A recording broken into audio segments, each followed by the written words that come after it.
Sure. No.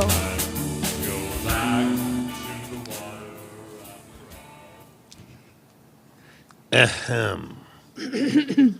Ahem. So, hello, everyone. Welcome back to the Ruix live stream podcast. We took April off in case, for the four of you that watch live, or actually, that's probably being generous, but hopefully there's more of you today. Half. Right.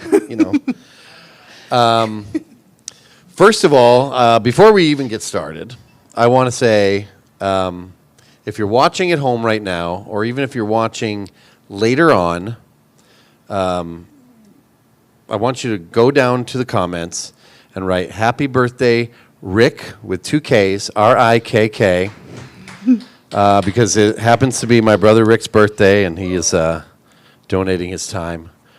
In the absence of Mr. Dean Wellman, who's off seeing Neil Young and gallivanting around the Upper Peninsula like a little dick. Just kidding. But yeah, happy birthday to my brother.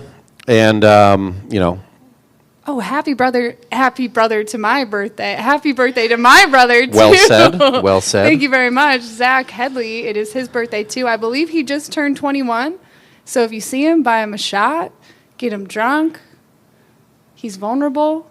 There you go. So, yeah, welcome back. Thank you. And one more thing, Dabney Coleman, R.I.P. He just passed away yesterday. He's one of my heroes. So, Hannah. Hi. Hannah Headley, Hannah High Life, whatever you want to call her, is my Hannah guest May. today. Episode 4. Dubuque singer-songwriter, troubadour, occasional bartender of mine. Let's be honest, more than occasionally. How are you, my friend? Oh, I'm good. Yeah? What day is the week? It's Tuesday. I feel It's good Tuesday. on It's this garbage Tuesday. night. I know that. It hailed already today, and I was at Ace Hardware, and I got it right on the noggin. So, yeah, feeling good. Yeah, we're supposed to get more adverse weather bullshit Ooh. today. Oh, Maybe even tornadoes. We'll see. that'd be sick. But, yeah. So Has Dubuque thanks. ever gotten a tornado? Oh, yeah. Yeah, we have. Wait, really? Yeah? Stop. What You're do you mean, lying. wait, really? So when I first moved here in the year of our Lord, 1988, Whoa, that's the year? there was a tornado. Well, we lived in Zwingle, not really Dubuque, but there was a tornado like across the highway and like going through somebody's pasture, Okay. I want to say. And so it was the first time I'd ever seen anything like that. We've seen hurricanes where we came from, but not tornadoes. It was wild. Where we came from? Oh, Maine. Maine. Yeah, I'm from Hurricanes Maine. in Maine? Mhm. Well, hey, you know what? This isn't my interview, though. Oh, I'm going to take over. It is now. Actually, it can be. Yeah. I mean, this isn't an interview anyway. It's just us bullshitting and hanging out. Let's do it. Oh, I can do that. So, Hannah, Yeah. you are a Dubuque native, Yeah. right? Yeah. You have a very musical family upbringing that, like family business. Actually, you know what? First of all, before we even get into any of that, this is the first episode since I would say, successful mentorship that ended at the end of April. Yeah. And let's talk about that first because you were a mentor, Of obviously. And I just want to hear your thoughts on it. How'd it go? It was amazing. I think, starting the mentorship, I was really nervous. I didn't know what I would have to offer the kids that, the other mentors had. I was really worried that I wouldn't fit in necessarily because the way that I play music is a little bit untraditional. I don't know too much music theory. Sure. But I actually got paired up with an awesome student, Caleb, shout out. And Caleb rules. Yeah, Caleb was awesome. He was writing his own music by the end of the mentorship. And yeah, it was probably the happiest I've been in my life. It was like, I think a total of 12 weeks. We were here every Monday. And I was also here on Sundays, like offering extra time for the mentors or mentees. And it was so fulfilling. It was cool to see what the kids were doing and to see them like start their own bands and do their own thing. It was really cool. Yeah, and it all culminated in that like awesome show. Like I agree. Everything went really perfectly. I thought, like so I joined as like on the capacity of just like sort of doing the filming and working on a documentary, like a little short doc coming soon, by the way. About the mentorship, and then, some drummer didn't show up. And that day I sat in with Keegan, another shout out, and ended up learning a few of his songs, and it just worked out great, I didn't expect to be playing again, but it was nice, especially since I've been kind of, on a playing hiatus too. Yeah. And it was nice to kind of kick the rust off and play with some of these kids. It was really fun. Yeah, it kind of like jump-started something in my own soul of like writing more. What had happened is I got paired up with Caleb pretty quickly. I think I connected with him right away. I just thought he was a really cool kid. And he initially said he didn't want to play at the final show. He was a little bit nervous to get on stage. It wasn't his thing. He didn't want to sing in front of anybody. And I was working on a new song, and I had some lyrics written out, and I showed him, and he's like, oh, you should finish the song. So I did, and I showed it to him, and he asked if he could sing on it. And I was like, I would be absolutely honored. So partnering with him, he actually forced me to take one of my songs and structure it, because I write a lot, but I don't take the time to really work it out and structure the song. So working with him actually pushed me to be a better musician. Yeah. Okay. Well, it was really cool. That's great. Does Caleb know that? That's what I want to know. I hope I have told him enough just how inspiring he was to have as like a mentee. Like, I think he doesn't realize it, but he was my mentor.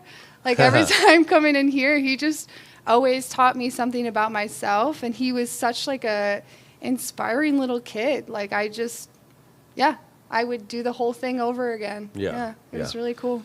Yeah, that was really cool. And, just in case I didn't introduce it enough, we did this mentorship program last month. From February until mid-April or whatever, culminating in this show at Smokestack, right here where we're sitting, actually. Yeah. I think that's on YouTube still, if Yeah, I'm correct. Yeah, you can go on there and see their final show and see all of the bands. I was in HCL Wizards, which was really cool. Yeah, and I wanted to ask about that too. What does that mean? Is that a highly guarded secret, or? I think it is. Yeah, HCL Wizards was totally Caleb's idea. It has kind of all of our initials in it, and then we had Bob and Rick working with us, and Caleb always thought that they were wizards. So that's where the wizards because they come look from. like wizards, or because they're good at what they do. Yeah, they're just very insightful guys. Always pulling tricks out of their pockets. Yeah.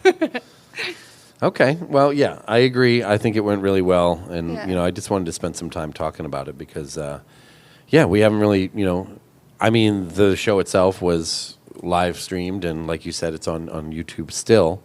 And you can check that out on this very channel. But,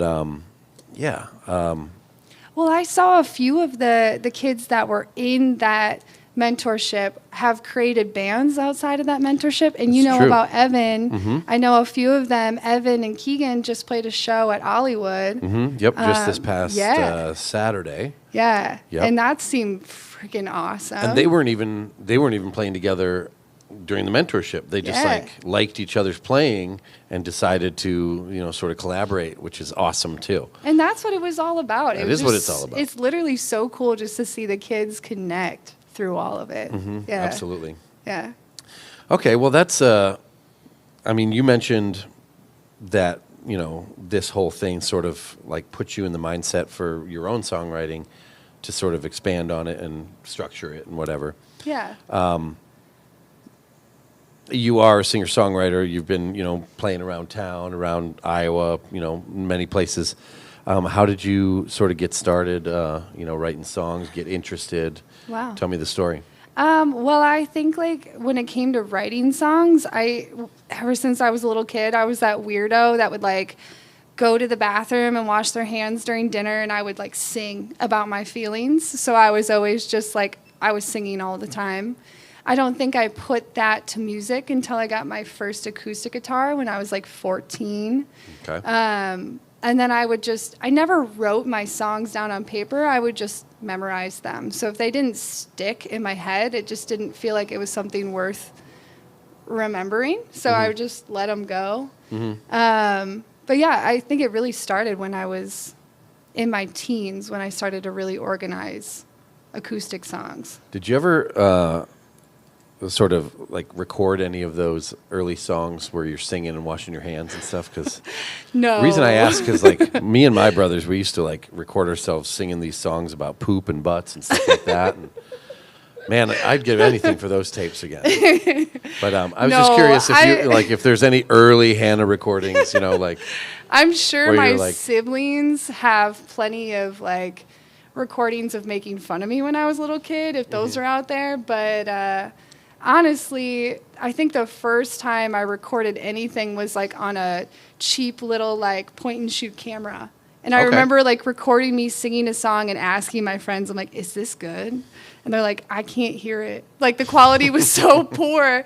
But yeah, I think early recordings, there's stuff on YouTube from when I was pretty early in my 20s. But most not of that like stuff. teenage or before. No, nothing like that. I mean, maybe. Who knows? The archives of the internet, there's pretty much everything. I think I used to cover like Jack Johnson in high school. I was in like a band in high school and I would like sing that kind of stuff, but it was tragic, Jack Johnson, the boxer? Yeah, the surfer. Just kidding. I know. I just don't like to acknowledge Jack Johnson, the songwriter. I'm just kidding. But I know I got no problem with him. Yes, I do know. All right, well, that's not that embarrassing. I mean, No, not that embarrassing. My earliest recordings that weren't like the poop talk would be like me like either into a recorder saying all the words to either the Goonies or Adventures in Babysitting, or like singing like Poison songs and Rat songs and Crew songs and stuff like that. So I bet those are actually, good. I'm not going to say that's embarrassing. I still like those bands. I think, I'd like that's to probably, see those. Bring those out of the archives. Yeah, we'll see. We'll see. And I always thought that maybe one day, because like, YouTube's a good place to find like found footage or found, recordings and things like that. Yeah. Like, I don't know if you've ever seen the Sad But True Metallica drummer where he's just like air drumming to the thing and he does everything like perfectly. That was like a VHS tape somebody found in the garbage, from what I understand. No shit. Yeah. That's So I was like, funny. maybe somebody someday will find, we called it the cucka tape, We'll find that and put it all up on the internet and we'll be like, hey, there's our voices. Well, I'll pay money for that if anyone can find that for me. Just hit me up. Might be in a Dubuque landfill somewhere or whatever. Anyway, so your music interests started pretty early, is what you're saying, basically. Sure. And obviously you come from a pretty musical family. Your family owns Uncle Ike's. Yep. That's a pretty major music store, instrument store here in town. Opened up in 1986, I believe. 86, okay. Yeah, Well, it was yeah. like the 2 years before I got here. It's always been a staple, like it's always been there with like, Rondinelli's and, whatever. But like I always favored Ike's. I don't, I guess because your dad is such a rad guy. And, Well, yeah, he and is. he was also, you guys were biased. also like across the street from where I worked at CDs for Change for so long. Ooh, on JFK. Yeah, JFK the and Asbury, basement yeah. store. That one was cool. I fell down and up those stairs so many times. One time I was carrying like a bass amp and I fell down the stairs. Tragic. But the Yeah. bass amp survived. I think it was a PV, so That's good. yeah. PVs can take a licking, They can if take nothing a licking. else. Yeah. So how was that growing up, like in like such a musically oriented sort of family? And It's easy to take it for granted because music was around me all the time. The first show I ever went to was Jethro Tull. I grew up on that kind of music, so it was so accessible that I didn't know how awesome it was until I was a little bit older. right, But yeah, my dad worked at a record store growing up. He manages managed a record store. So he has a huge collection in the basement. So I was always going through his stuff and seeing what he listened to. And he was a huge Neil Young fan. And my mom was a huge Joni Mitchell fan. So music Nice. was always on in my house. Yeah. Yeah. I don't think I ever knew that. What was the store that he worked at? The Asteroid? Musicland? Musicland? Oh, he worked at Musicland. Yeah, Actually, yeah. you know what? I do remember him from Musicland. Yeah, my dad managed Musiclands, and he moved to South Dakota to manage one, and that's where he met my mom. My mom lived in Chaska, Minnesota, and she was on like a girls' trip with one of her friends from her hometown. Okay. And her friend was good friends with my dad's roommate. And the story goes that my mom and her friend showed up at his apartment, my dad's apartment, before the roommate got home. Mm-hmm. And my dad was like sitting on the couch, like headphones on, didn't hear someone pounding on the front door. So my mom decided to break in through the front window.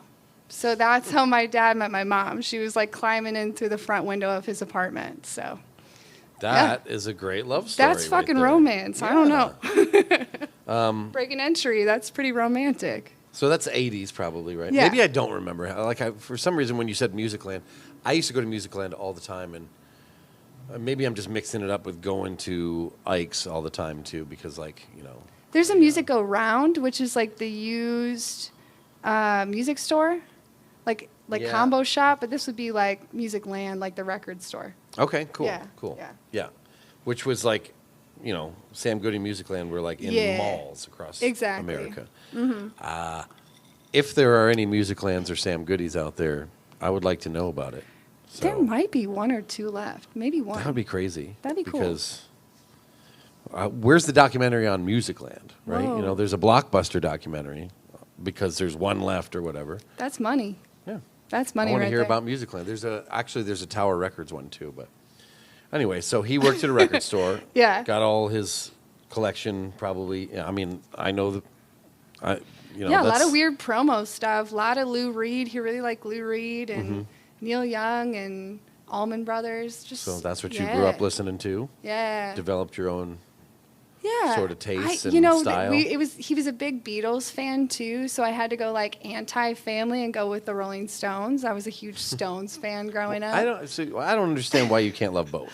I do I love both. both. I don't choose either. I do love both, but I think when something's like, I don't think my dad was the biggest Rolling Stones fan because regrettably they have a lot of really crappy stuff like around the 80s, no offense, but And the Beatles got off easy because, they didn't get a chance to exactly. make any shitty albums. Well, there's one in there at least, right? Which one? I don't know. You tell me. Shitty album or shitty song? Well, there's shitty songs, but there has to be at least one shitty. Don't shake your head at me, Addison Armisen, who runs the all ages open mic on the first Sundays of each month. Mm-hmm. Don't even. We have a little bit of an audience here. And former podcast guests. Yeah, I don't know. I mean, the Stones have like, a lot of their 80s stuff is Not very pretty good. I Yeah. don't know that I can think of any Beatles full albums that there's songs that I could maybe take or leave, but Same. Yeah. yeah. Maybe I wish there were equal amount of bad Beatles records, so then we could have an argument. But I'll tell you what, if Yeah. John Lennon wouldn't have got himself shot, Oh. he would have put out some shitty things in the probably in the 80s. I'm not. Did I say that like it was his fault? It wasn't his fault, obviously, but kind of. yeah. I mean, I think he was on his way. I mean, even Miles Davis put out shitty things in the 80s. That's what 80s were. Like, Yeah, it was pretty formerly wild great, times. bands and artists were putting out their weakest stuff, So it's Steve Winwood syndrome is what I call it. What were you doing in the 80s? But anyway, me? Yeah, you. Ooh, collecting He-Man figures, Garbage Pail Kids, Ooh, those were being a good. dirtball. What was your favorite? It was Garbage Pail Kids? Garbage Pail Kids, yeah. Well, Little do you- stickers. Do you remember what your favorite sticker was? Do you remember? Oh, man. I really liked Fletcher Stretcher. Fletcher Street. Yeah. So maybe go look that up. Ooh. because I don't think we have the ability to put a graphic up right now. But We'll put it in the Stretcher was comments, good. I'm sure. Early, I liked Dead Ted or Decaying Randy or something like. I don't know. I don't remember.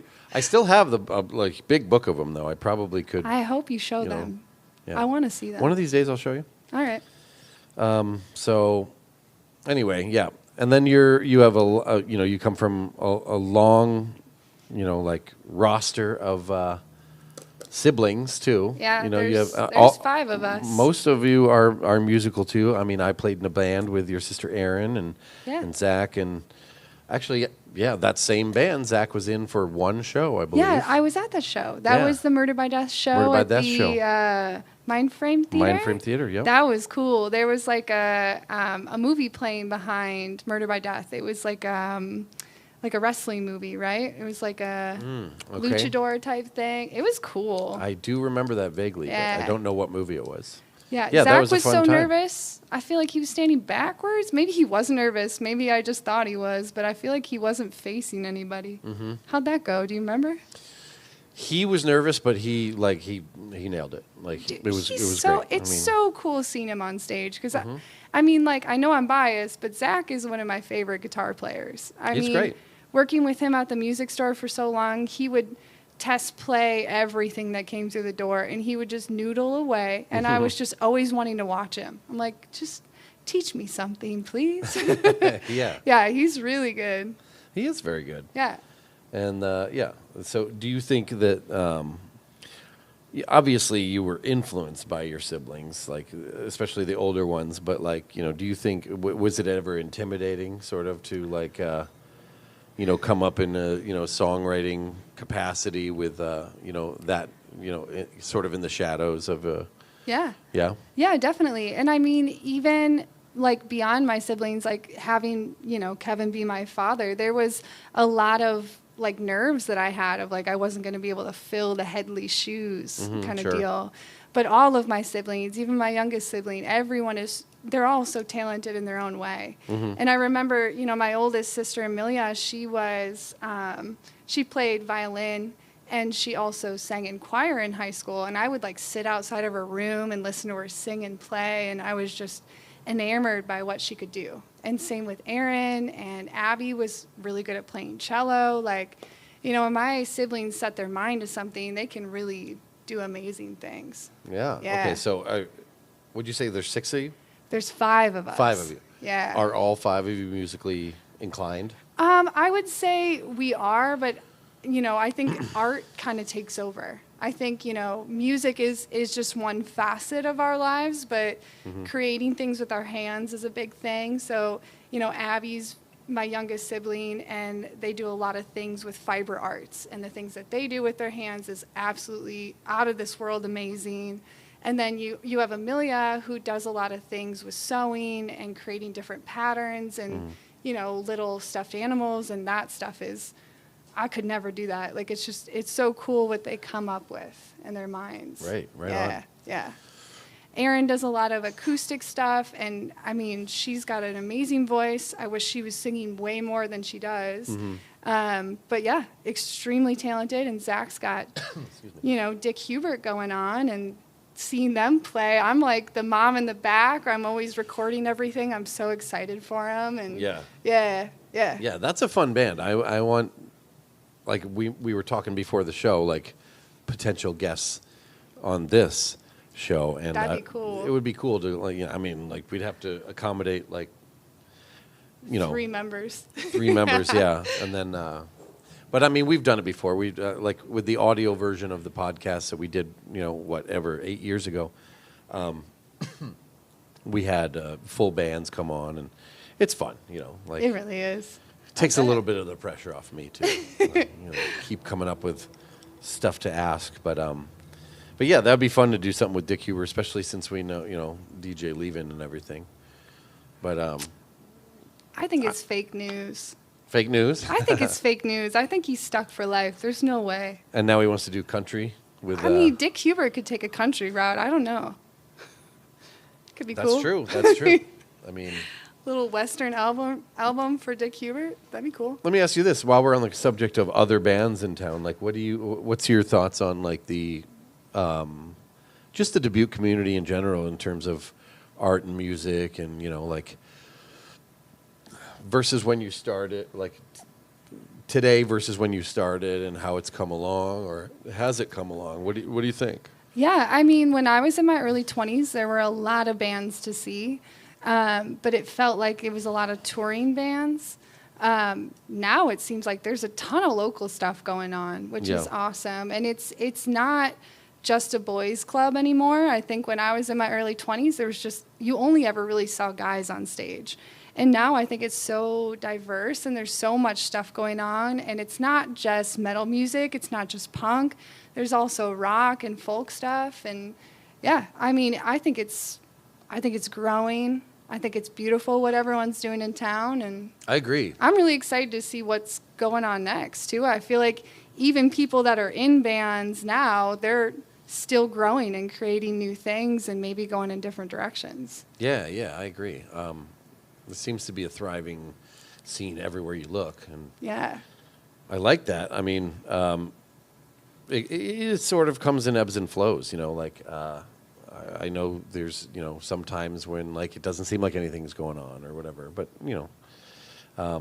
yeah, we all have to like work on our craft or whatever we're doing and work on new music. But yeah. I feel like it's just brewing beneath us, even if it's not in front of us. There's so much going on, and it's something to be proud of in this area. There's a lot of artists and musicians in this little community. Yeah, definitely. Yeah. From like coming from different backgrounds and different genres too, which is nice. I mean, yeah. When we just talked to I'm calling myself we. I got a was little there, mouse I in my listened. pocket. Stefan was the last guest on here, and we were talking about his sort of R&B, hip Stefan hop is amazing. approach The things and- that he does, it's so cool. Yeah, absolutely, absolutely. There's just a lot of great talent in this town, and we got a pretty good welcoming community that to like sort of cultivate it. Yeah. Don't you think? I think so. And there's Yeah. a lot of venues to play in town too, which is cool. Like, some venues have rules where it's like no covers, which I hate/love. Like you can take a cover No and make cover, it your own. like cover charge or cover. Oh, no tune? cover bands or like no cover songs. Oh. Like it's all original stuff. Oh. I mean, I love and hate that. Who has 'cause that rule? I've never even heard of that. I don't want to Oh, name you don't wanna- drop. okay, I fine. don't want to name That's drop. fine, that's fine. But I mean, I think But that's quit doing cool. that. Quit name Whoever you are. dropping. No, I meant quit. Oh. Quit making that a Well, I rule. think it's a good rule because then it's forcing like the original stuff to come out of the woodwork and work on it and, be vulnerable, put your stuff out there. But No, that's true. Yeah, I you're personally, right. I love taking a song that I learned from another artist and making it my own. Mm-hmm. So I feel like a cover band could be more interesting if it wasn't just so like, to the book. But yeah, there's so much stuff in town going on. There's so many places to play. There's always new things popping up to do. And yeah, I'm super psyched to be a part of this community. Yeah, Yeah. me too. I got a sort of love-hate relationship with the cover thing because I get like not wanting to like have a band in your establishment not do covers or whatever, because for the longest time that's all that drew Yeah, cover bands. I could see that. Yeah. And allow me to rant for a second. Like I remember being in Legal Fingers, Yeah. and the band Jackal came to town, and I fucking love Jackal, and I wanted to play with them. Actually, they weren't even in town. They were over at the Sandy Hook. And I wanted to play with them. And we hit up the promoter, and he said, like, we already got somebody to cover the opening slot. And it was this cover band that likely were going to do Jackal song. And I was just so upset. And then just the way he talked to me is like, oh, maybe we'll get you on the next one. Like he was doing me a favor. I was like, dude, No. whatever. So that kind of thing bothers me too. And then By the way, I've been playing in bands for a long time, and the most I've ever made, like money-wise from a show, was when I was in the Kiss tribute band. Like Who was in that Kiss tribute me, band? Ryan Werner, Josh Delabella, and Jim Meyer. Nice. Yeah. That's pretty cool. It was fun. It was fun. We did like 2 or 3, maybe 4, like really fun shows, and we got paid really well. Did you And it guys was get just all fun. dressed up? Like We face did, make- we did, Oh yeah, yeah. my God. Pull Yeah. those out of the archives. I want to see those photos. The thing that sucks about it is that all the pictures, at least of me, that exist are like mid-show where I've already sweat all the makeup off, so I just like hot death. That makes it even better, though. Yeah. But I'll find them and I'll show them to you. All right. But yeah, cover bands and cover songs were just like kind of what was booked for was the like the longest way to time. get into it. Absolutely. Yeah. And so it's cool that like a lot of venues are like no covers, but like the occasional like, oh, I want to throw a cover in with this set. I think it's okay to do that, Yeah. but I think so, too. I don't know. Yeah. What else? Like besides music, like what are your other Well, interests art wise? Wow. I mean, I collect all things music from cassettes to 8-tracks, vinyl, all that stuff. Me too. I love concert videos. I'm always collecting that kind of thing. Yeah. I make jewelry and I do collage work and I worked with clay and I'm always restoring different things. So, yeah. Talk about that stuff. Like, where's it?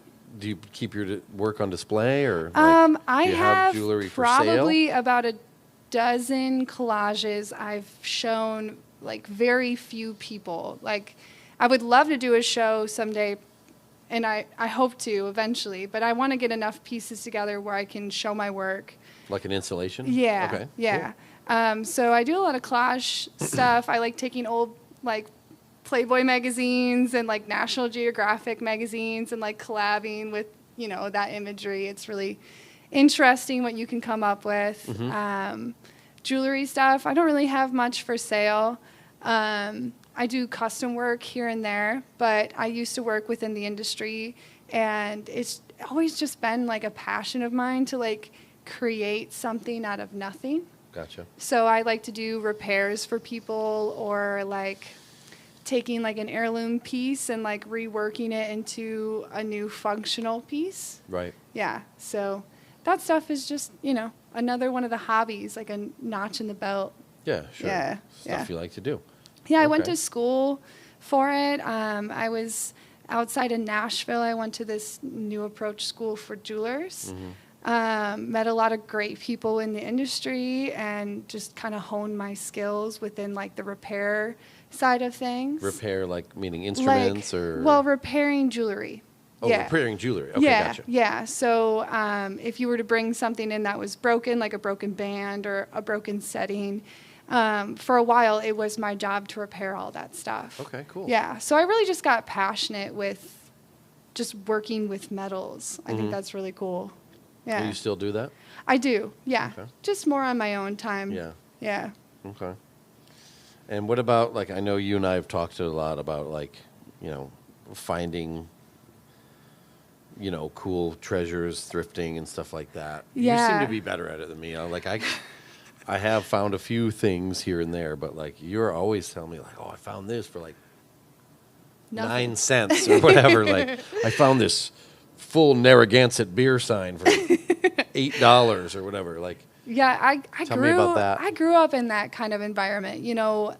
Back in the day, anything used in the music store that didn't come through the front door, my dad would buy at flea markets or pawn shops or thrift stores. Okay. So we were constantly doing that stuff as a kid. So through my, young years into my teens, that's what I was doing with my family. So it just kind of stuck. Yeah. I'm always going to estate sales or, secondhand shops when I'm traveling, and that's usually when I find just like wild things, okay.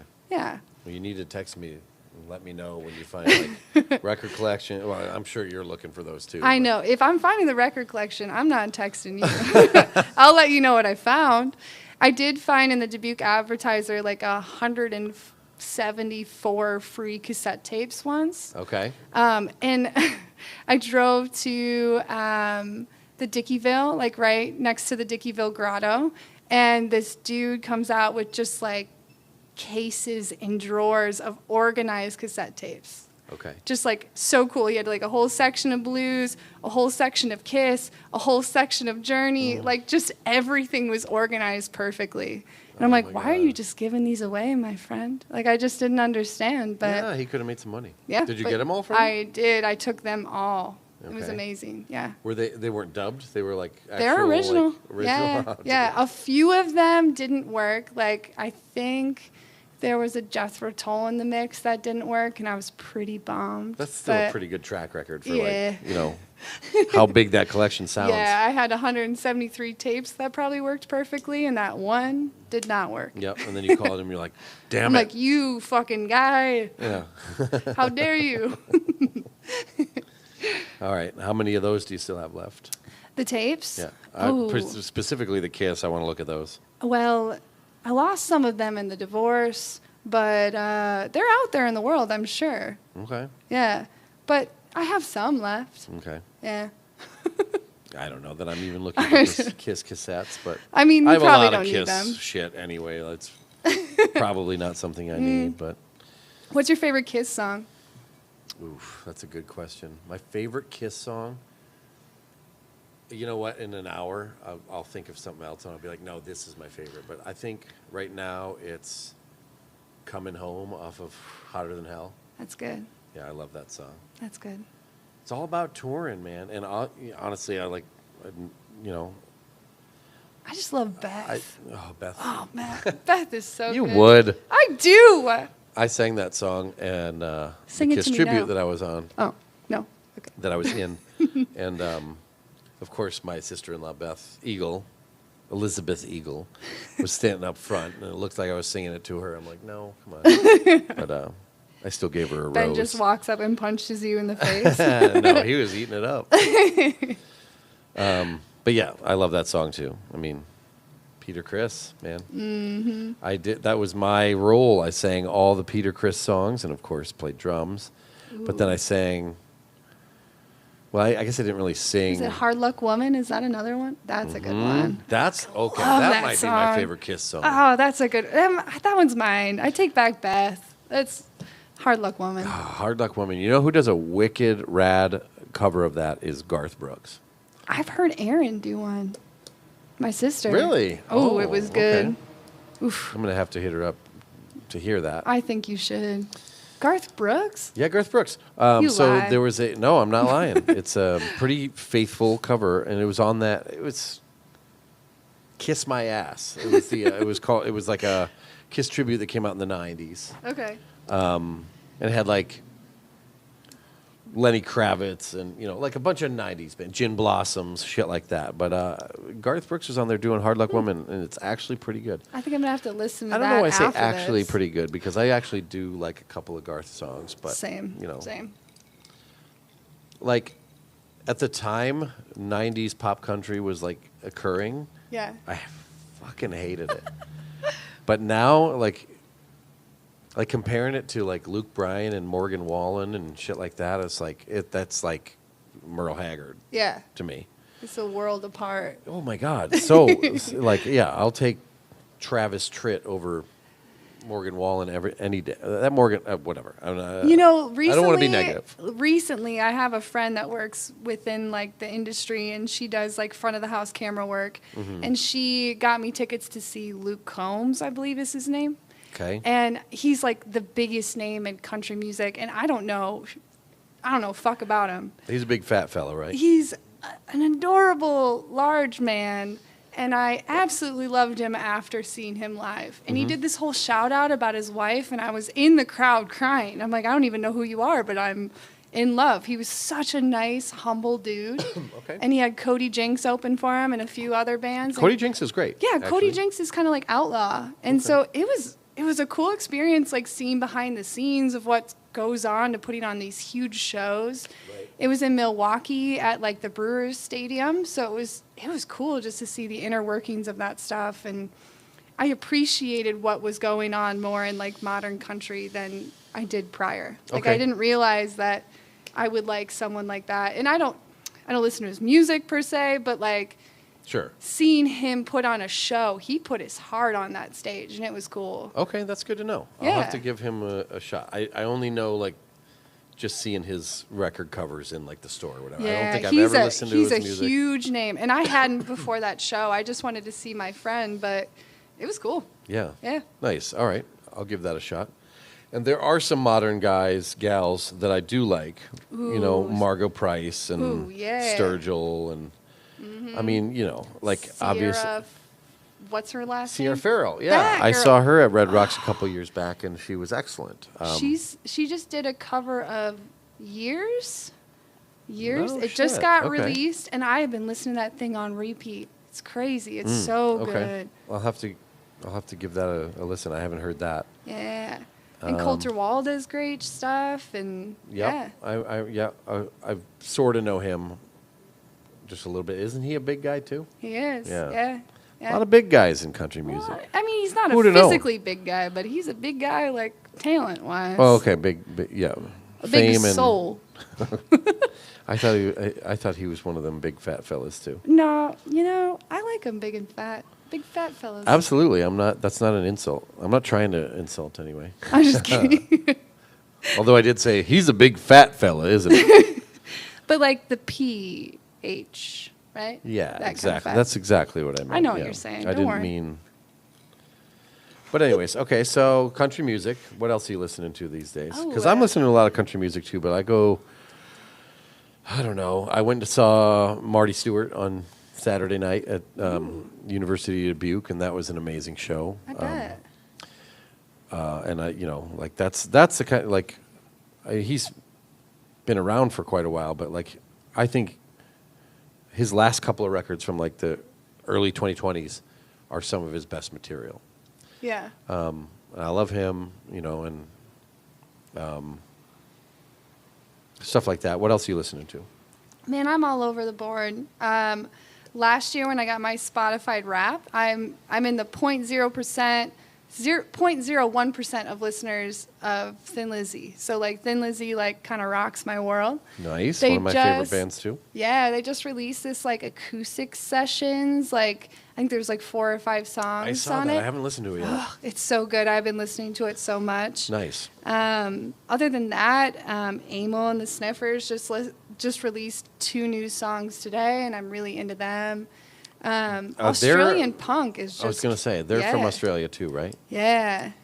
Yeah. Them and Mini Skirt and a few other bands that are coming out of Australia. I've just been absolutely obsessed with. Frankie, aren't they Australian? Frankie? Frankie and the Witch Fingers. I don't know that They're one. not Australian. Okay. They might be. I don't know that one. Is it? That's a yes. Yes, they are. From the Okay. crowd says yes. Yeah, there's there's a lot of good stuff coming out of Mm-hmm. Australia. Vintage Crop is another one. Super good. Okay. I Yeah. don't know them. Yeah, they're pretty good. Nice. Kind of like post-punky. Okay. Yeah, they're cool. Cool. Okay. Music, non-music. What Okay. what else are you're interested in these days? What's the last movie you watched? Ooh, I think we just talked about this. Cape Fear. Well, yes, we did. Yeah. So, the Robert Mitchum version is not the one you watched. No. It was the De Niro. Actually, that's a Scorsese. Yeah. It is, I- and it's a great remake. It really is. It's a good movie. I got like a box of free. I guess maybe I paid $2. I lied. I went to a garage sale recently, got a box of tapes for $2, and I bought it because Lost in Translation was right on the top. Mm-hmm. So I figured maybe there'd be a few good films in there. And one was Cape Fear, and I have never seen it. And I just put it in my collection. And my brother Zach was over a few days ago, and he's like, Cape Fear? Have you ever seen it? And I was like, no. He's like, you should watch it. It's horribly good. And he's right. It's horribly good. It is horribly good. Yeah. Like the storyline, creepy, but also so good Yeah. the way it was made. Absolutely. Yeah. And it's got Juliette Lewis, who I love, but like I love her. she's like Natural Born Killers. Yeah, of Ooh, course, wonderful. So good. Have you ever seen Yellow Jackets? No, my sister told me I was not. Maybe no. She said I couldn't watch Saltburn. Never mind. Yellow Okay. Jackets. She was talking about too. That's a good Yellow one. Jackets is an insane show on Showtime that I got into last year. That She's in that? She's in that. Okay. Along with Oh my gosh, an alarm. if you can't hear that at home, we're getting a national weather emergency on our phones. Will you read it to us? Yeah, you know what? I will. Please tell us what the emergency is. Severe thunderstorm warning in effect for this area until 7 p.m., which is in 15 minutes, for Tragic. destructive 80-mile-per-hour winds. My That's like guy. tornado. I can run that fast. Take shelter in a sturdy building. This is pretty sturdy. I think we're fine. I mean, when was this building built? Like 1800s? 1890 or whatever. I just made that up, but it Mm. sounds good. I think it we'll looks be okay. old. I think we'll be okay. I think we'll be okay. Mr. Mom? Mr. Mom did what? No, that wasn't the same box. I know the movie, but I gave. oh, it was in the same box. No. I gave Addison a box of repeats and like things I didn't want, VHS tape wise, and so I brought it to Monk's and I dropped it off. That was not in the mix though, Mr. Mom. Mm-hmm. Did you watch it? Have you seen Mr. Mom? Yes. You love it? I do love it. I bet you do. For a while, there was like a couple of weeks when I was like, probably in junior high, where I would watch Mr. Mom and Mr. Nanny with Hulk Hogan Shut up. back to back. I just something about movies with Mr. and then taking care of a kid that's not yours. I don't know. I like that movies for you. about that. Yeah, Yeah, that's good. yeah. And then Mr. Bean came out, and that doesn't have anything to do with. But that's a classic. That is a classic. Yeah. All right, I think we did it. Yeah, we're doing it. What else are we? What do you want to talk about? Oh, I don't know. Anything else? How Anything about- you got coming up that you want to plug? You got any Oh. shows or anything? No. No, I've been playing music with Rick and Bob, working on some original stuff. Birthday Boy and Yeah. former Bob Ruix Bucko. podcast guest Bob Bucko Jr. Yeah, Bob Bucko Jr. He's great. It's been awesome. I've been writing music for a long time, and a lot of these songs have just been floating around in my head. So these guys are like forcing me to write them down and organize them. So it's really cool to put like pen and paper and Sure. actually like organize these things. Yeah. Yeah. But it's just a lot of words floating around up here. So Right. yeah. So just a 3-piece for now, or Just a 3-piece for Okay. now, yeah.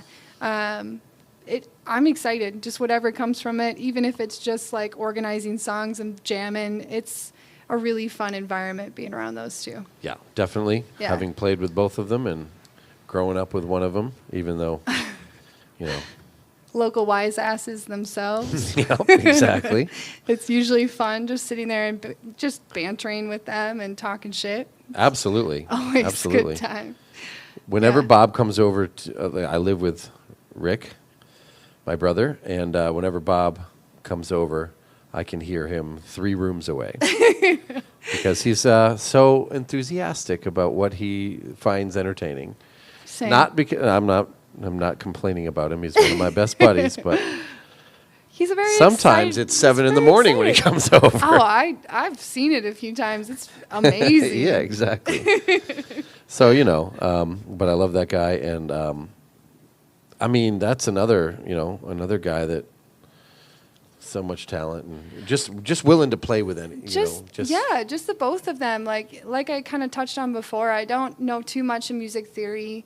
In like from 5th grade to senior year of high school, I played viola. Yeah. I know a little bit of music theory, but from even that time, I just memorized my music. I would Yeah. never read sheet music. Yeah, likewise. So these guys just being able to hear my songs and come up with something that mixes well it's amazing. Like just the things they've been able to do to these little tiny acoustic songs. I'm like, wow, we could actually record these and make something out of them. Yeah. Yeah, they're both just giant pits of knowledge when it comes to music. Yeah, It's true. they're It's true. very cool. Yeah. All right. Do you Yeah. think that we'll see this new ensemble You'll probably grace have the to find us stage out anytime of soon? state. You know, you Out of have state? to. I don't know. Yeah, hopefully eventually. I know, Bob has been on tour, so we kind of had True, to put yeah. a little things on pause for now. Mm-hmm. I've been working on a few Thin Lizzy covers on acoustic. So if you come down to the bar on like Thursday nights, the Smokestack, you might hear one. So the open mics start at 8:30 with Chad Olson. So if you come down here, you might hear me cover like a Blaze Foley song or a Thin Lizzy song. Who knows? Very Just depends nice. on the night. Yeah. Yep. So that's Thursday nights here on Thursday this very nights. stage that we're standing. I keep saying standing. We're you want me we're to clearly stand? sitting.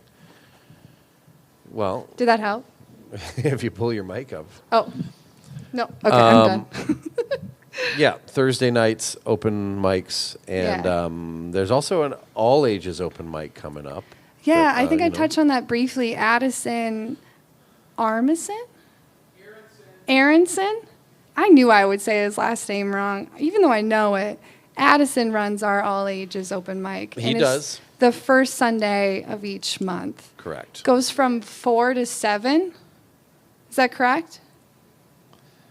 Yeah, that's a thumbs up, I think, but it's dark in the room. I want to know from anybody watching at home how interesting it is for us to talk to somebody that you can't see. So, give us a comment on that too. Yeah, please While let us you're know. going there to wish, again, Rick, happy birthday. Or RIKK.com. Or ZAC, like Zach. Zach. Or ZAKK.com. That's good. ZAKK works too. Yep. Yeah. May 21st, the year of our. What's the Chinese year for? Is it horse? Fuck if I know. Actually, how do they even work? I just remember the menus where I was a. It's the ram. It's the rat. I was the year a- of the rat? I think I was a cock. That's what it said. I don't know. Work on that one. I don't know, dude. But smokestack stuff. There's a lot of great things going on around here. Yeah. I mean, we've got True. our blues jams that were on Wednesday or Thursday nights, but they're going to be switching on Wednesday nights. Mm-hmm. And then we've got the open mic. We always have stuff going on the weekends, Fridays and Saturdays. We've got drag shows. We have Latin nights. We have Stack Saturdays. We have the Heyday Vintage Market, just to touch on that. That's in July 13th. And Okay. that's an event my sister's putting on. So we'll have vendors outside and vintage motorcycles outside and music in here. So that'll be a great family-friendly event, kind of an all-day thing. So go on Instagram or our Facebook page to kind of see stuff about that. Or smokestackdbq.com. Yeah, that too. That's There's- always updated with the events coming up and Yeah. things. Yep. Yeah, there's just always something going on around here. Definitely. Yeah. All ages open mic is the next one is on June 2nd, which is not this Sunday but the next. And then First Fridays, of course, is June 7th this of next month. So that's in a couple of weeks. What else? I mean, community-wise, Monks is doing their Makers Market too. That's true. Yeah, which Yep. is really cool. Shout out to them. Monks Shout out is to great. Monks. There's just always stuff going on.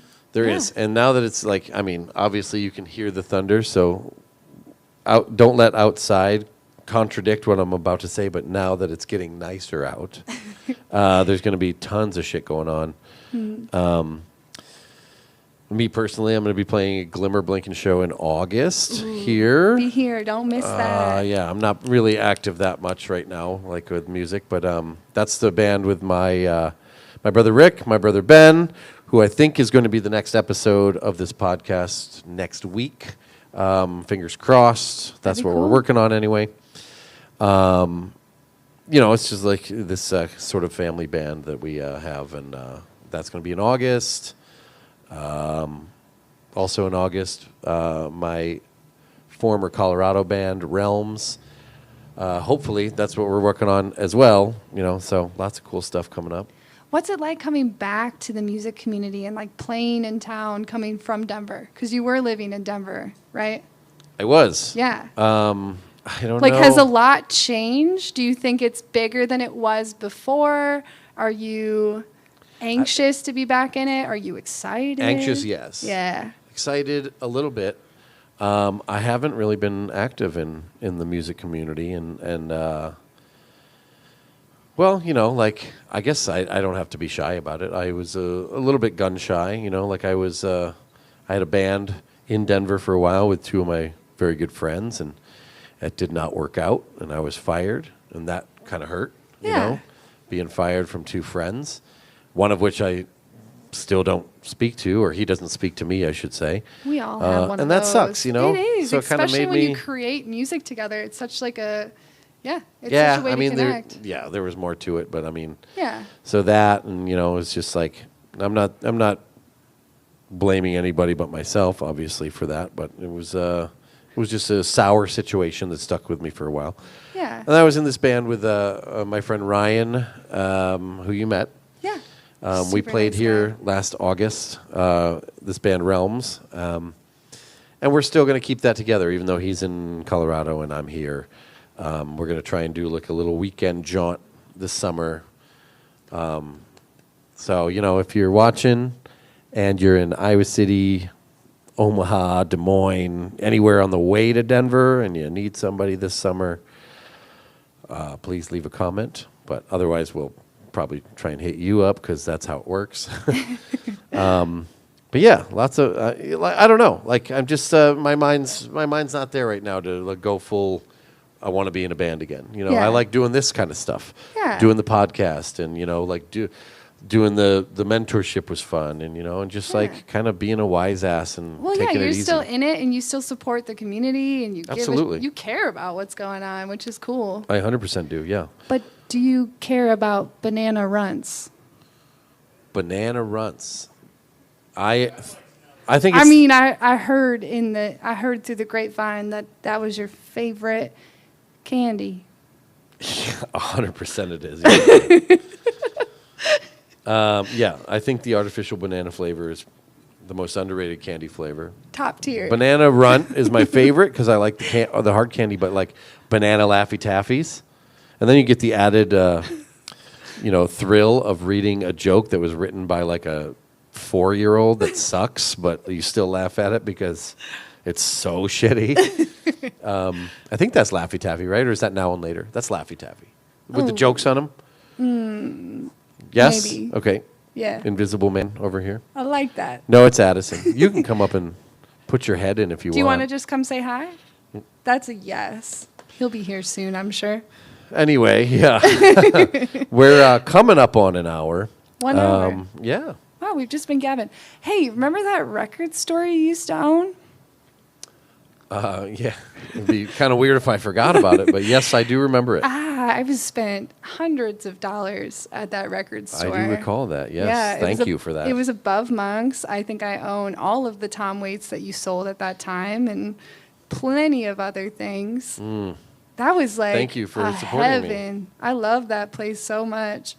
I think the thing I loved so much about it was like you were doing your own thing and you weren't just like asking me a million questions. Mm-hmm. You let me actually dig. And that's how it is when you walk in the music store. Like you won't be asked a million questions. You get to like shop and do your own thing. And if you need help, you're supposed to ask. Yeah. And that's how I shop. That's how I prefer to shop. Like I want 100% no agree. one to talk to me for a little bit and I get to just kind of do my own thing. And Yeah. I just, man, Okay, good. I'm glad I did hats it off right. to you. I love that Yeah. shop so much. Thank you. Yeah. Unforgivable Records. Unforgivable Records. Still occasionally sell online, but I whatever. think I have like a pin or a koozie or something from that time. That's possible. Yeah. I still have a big bag of pins that never sold. Well, I didn't really sell them. I would always give them out with like purchases or whatever. Yeah.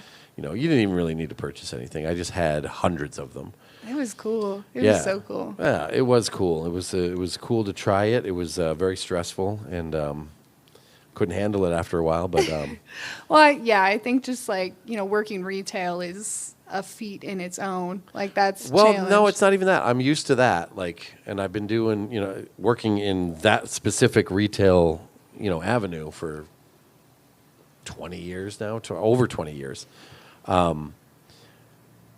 what was stressful about it is just like watching because I had to open with my own collection, you know. Oh, that's heartbreaking. Yeah, I mean that was my inventory. You're like, don't buy that. It sucks. Yeah, exactly. Or sometimes I would overprice shit, you know, just so, you know, like, okay, maybe, all right, I'll sell it for that. Yeah. But like, yeah, just watching it go, and then knowing that like I wasn't making overhead, and like that, you know, maybe this isn't going to work. It just might have been a little bit too early, I think, you know. Yeah. It was 2011 that I opened, and the vinyl boom was happening, but it wasn't quite what it was. was And there really was two slow other at that stores time. to compete with. Yeah. So it was Who just have been tough. there forever, I'm sure. Exactly, yeah. One of which I worked for. You know, I worked with both of them a lot, like because I used to organize the record fairs at Dubuque Fest. Yeah. And so I don't know how I did it, but I got CDs for Change and Moondog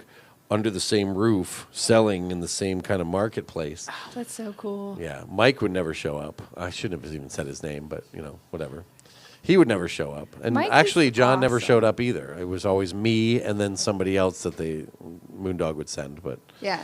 you know, no big deal. It was always fun, and it was always like, you know, just trying to like, you know, bring sort of a camaraderie instead of a competition between the stores. But Yeah, and I think that's how it should be. I mean, being in like the music community, like there's no competition between any of us within the community, and it's so cool that there are 3 music stores and 2 record stores, and there's just so much opportunity and like things that you can access in town when it comes to music and Yeah, totally. collecting music and stuff. absolutely, Yeah, and it's I so don't cool. see that kind of competition, you know, between any others, you know, Yeah. like Ike's and Kephart's, or I don't even think Kephart's is there I anymore. know, but Kephart's is way gone. yeah, Yeah. Rondinelli Rondinelli's. and whatever. Yeah, George is awesome. I know what I wanted to ask you about. You know, like, I know we got to go because it's like an hour. But Spend the time. do you remember the hip hop show that we thwarted? Yeah. Yeah. It was a fake hip hop show. So the story is that like CDs for Change, Uncle Ike's, maybe one or two other stores in town were selling tickets to this show for these vendors that were setting up a rap show in town. Chameleonaire, Chris Brown, and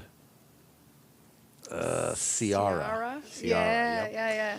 And then we figured out that it was fake, and they were just bilking these little towns out of this money and then splitting.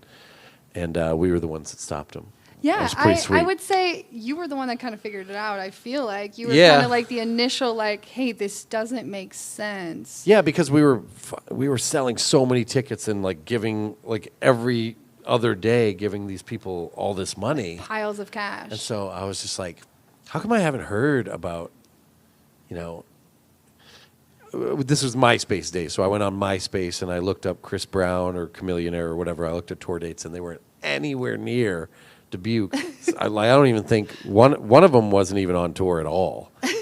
And so, yeah, we started piecing it together. And then the 3 stores or whatever it was, we all came together and we're like, This I isn't think this is real. bullshit, you know? Yeah. And then, we stopped. I mean, they split town, but we got the money back, I think, or I can't even remember how it happened. But I was talking to my family about it because this is before I worked at the music store. And my sister Amelia was working at the music store, Mm-hmm. and she would answer the phones, and she was the one who was kind of like the go person to talk to these guys that would come and collect the cash, Mm-hmm. and they were very particular about wanting like large bills. They didn't want small bills, so we were contacted by the police to they let us know this whole thing was a scam and just kind of like, you know, gave us the info. And then the guys who were collecting money actually called the music store to come for a money pickup. Mm-hmm. So they hadn't caught wind that we knew this whole thing was fake. right, yep. So, and I think the same thing happened at the Change too. Really? Mm-hmm. So my sister took the call and then had to inform my dad, like, hey, they're going to come for this pickup. So she kind of had to pretend like she knew nothing.